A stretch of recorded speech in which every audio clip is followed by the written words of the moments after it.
Normalmente nosotros, en nuestro organismo, tenemos un centro termorregulador que está acá dentro del cráneo, en el cerebro, en el hipotálamo. Ahí está el centro termorregulador. Y es el que está haciendo ahí el equilibrio, ¿verdad?, para que se mantenga entre 37, 37,1, 36,9, 36,8, o sea, que esté dentro de lo normal, ¿verdad?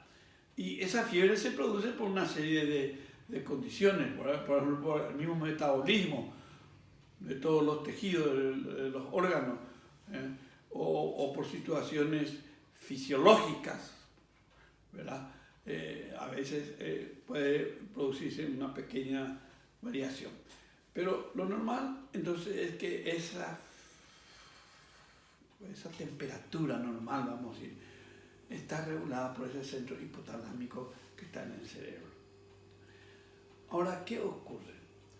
Como muchísimas fiebres, que es lo que nos compete a nosotros acá en nuestra patología infecciosa ahora, están desencadenadas por algunos factores externos del medio ambiente tan hostil que nos rodea, que son gérmenes igual que nosotros, gérmenes vivos, llámese bacterias, llámese protozoarios, llámese hongos, llámese lo que ustedes, pero son seres vivos finalmente. Microscópicos son porque no los vemos casi, no los vemos a simple vista, pero son unidades vivientes, vamos a decir, ¿no?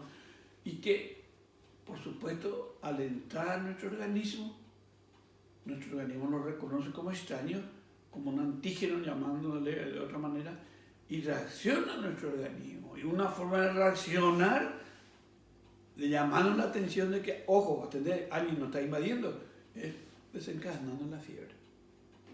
Ahora bien, todos esos microorganismos, gérmenes, vamos a decir una palabra, que producen fiebre en el ser humano, actúan porque desencadenan unas sustancias llamadas pirógenos. Pirógeno quiere decir que origina fuego, calor, pirógeno, así como dicen juegos artificiales, pirotécnicos, pirotecnia, etc. Bueno, acá están pirógeno, porque engendra, desencadena, origina fiebre. Exógeno, porque viene de afuera, ¿verdad? Y estos pirógenos exógenos, una vez que entran a nuestro organismo, estimulan a ciertas células, como los macrófagos, los monocitos, etc., y hacen que estas células liberen otras sustancias llamadas pirógenos, pero en este caso, como ya son dentro de nuestro organismo, a estos pirógenos se les llaman pirógenos endógenos. ¿Ya? Y estos pirógenos endógenos que son producidos por cualquier germen que nos agrede, por cualquier germen que nos agrede, son los llamados pirógenos endógenos, producidos, como le digo, por ciertas células como los macrófagos, los neutrófilos, monocitos, etc. Y estos pirógenos endógenos ya, ¿no?, son los que por vía sanguínea van arriba al centro hipotalámico termorregulador. Y ahí en ese centro termorregulador hipotalámico se produce un fenómeno, un reflejo, vamos a decir, llamado de vasoconstricción periférica en todo nuestro cuerpo. Al contraerse los vasos, por supuesto, con eso no llega suficiente temperatura, calor a nuestra piel. Y entonces, por ende, al no llegar ahí, quedar retenido ese calor ahí por la vasoconstricción, aumenta más un poquito la temperatura. Pero ¿qué ocurre? Cuando no llega esa sangre bien acá a los dedos, en la mano, de los pies, entonces ese individuo pierde ese calorcito ahí que tiene normalmente, ¿verdad? Y siente una sensación de frío. Y esa sensación de frío llega en un momento dado a ser tan intenso que le desencadenan sacudidas musculares, contracciones musculares, de todos los órganos estriados, músculos estriados de la economía. ¿Y qué es ese calor? El trabajo muscular. ¿Y qué es el trabajo que produce? Más energía, más calor. entonces ahí viene el chucho, el escalofrío, que hace que suba más la temperatura.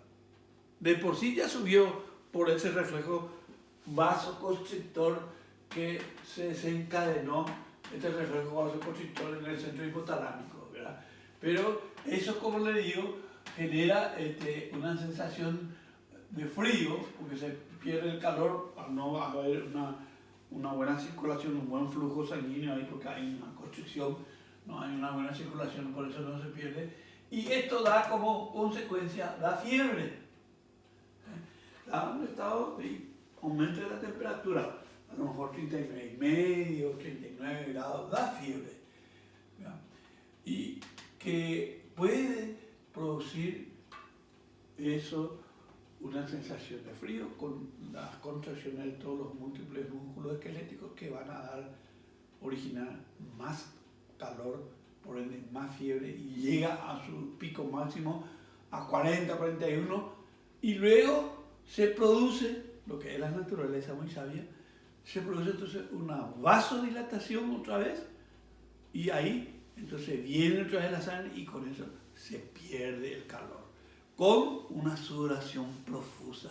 Y en ese momento la fiebre que estaba allá arriba cae.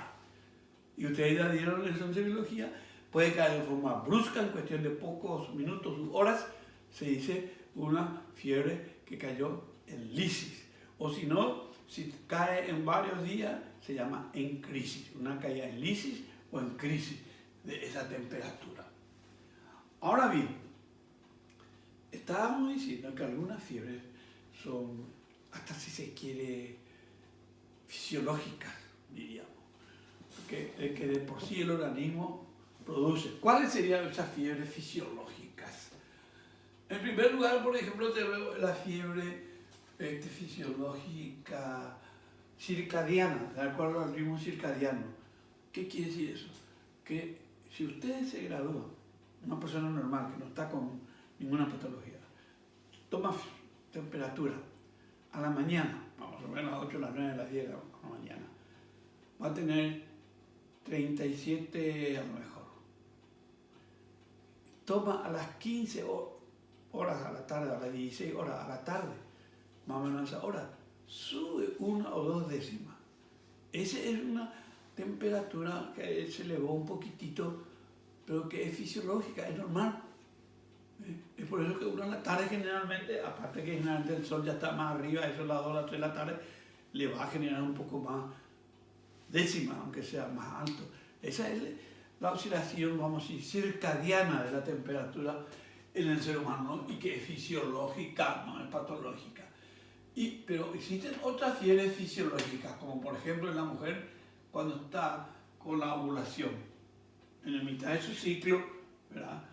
Cuando se produce la ovulación y ella está en ese momento más fértil como para poder embarazarse en ese momento, si recibe el espermatozoide del óvulo que ella ovuló, esa ovulación produce, hasta el punto que esta es la única, que yo sepa, la única situación o condición que la Iglesia Católica utiliza como medio anticonceptivo. No quieren dispositivo intrauterino, ni hormonas, ni nada.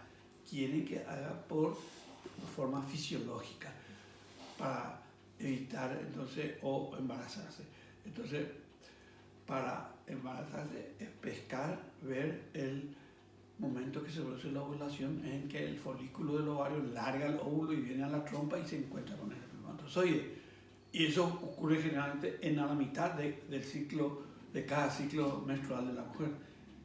Ella sabe que, si por ejemplo hoy terminó su menstruación de 2 o 3 días que le duró, o 4, y de ahí en adelante, hasta 2 semanas más o menos, en ese momento va a producirse un ligero, no es fiebre alta, pero unas cuantas décimas, es el momento que se busca su ovulación.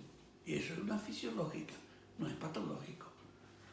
Otra fiebre, aumento de la temperatura por más décimas que sea, se da, por ejemplo, cuando después de grandes cuchipandas, grandes comilonas, después de una grande comilona, también origina un poquitito, un cierto aumento de la temperatura. O a veces, por supuesto, el ejercicio. Si uno corre, hace cualquier deporte, bicicleta, camina, trota, cualquier ejercicio, cualquier actividad, o en tu casa, las amas de casa que están trabajando, limpiando a fondo su casa, va a aumentar un poco, una décima de su temperatura. Pero eso no es patológico, es normal. O sea, es una elevación muy pequeña, de pocas décimas, pero que es fisiológica. En fin. Y luego tenemos otra fiebre que no es fisiológica ni patológica, pero la persona que hace lo hace con un fin determinado. Por ejemplo, acá, en el ambiente de la salud, ya sea un médico o una enfermera o una persona de la parte administrativa. ¿Qué hace? Agarra y toma el termómetro y frota el termómetro, y al frotar, ¿qué está generando calor? Y viene y te dice, doctor, mira, porque tengo 39 grados, dame pues reposo, dame por una semana luego ya.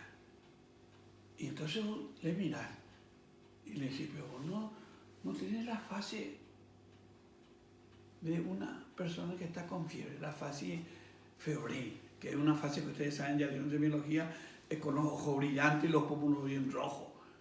Además, tu piel está normal, no está caliente. El que tiene fiebre suele tener una fiebre, una temperatura aumentada, la piel está caliente, se siente. Además, no está disnéica, y además tu pulso no está acelerado, porque ustedes saben muy bien que por cada grado de temperatura que sube 10 pulsaciones por minuto y sube 5 respiraciones por minuto, sube el metabolismo basal, además está sonoliente, está caigüe, y vos no estás nada, si vos estás demasiado bien, mira, pues me dice que tenés 39 grados. Entonces, espera un poco, hace así, baja la temperatura de ese termómetro de mercurio y vamos a controlarte un poco. Ahí mira, qué raro, mira cómo bajó tu temperatura, está en 37, normal. Y ahí entonces la persona es honesta y dice, otro quería no hacer una trampita porque tenía un programita este fin de semana o por unos días quería irme. Eso se llama fiebre ficticia, ¿verdad? Fiebre ficticia, que no es patológica, pero que si uno no tiene la precaución, entonces puede caer y hacerle el reposo por un cuadro febril. Y se confabula con esa persona, y hoy día, como está la parte médico-legal, le puede costar caro a ese médico por dar un certificado falso así. Entonces, esa es una fiebre que ni es fisiológica ni es patológica. Es una fiebre que ficticia, que es mentirosa, una fiebre que no es real, no es verídica, ¿verdad? Y no tiene, como le digo, todo el cuadro, el sindrómico de un paciente con fiebre, la fase febril, no tiene la sudoración, o no tiene la piel caliente, seca, o no tiene los pómulos rojos, o no está taquicárdica, no está con respiración aumentada, etcétera, etcétera. Ahora bien, vamos a otro punto. Está la otra fiebre que sí son patológicas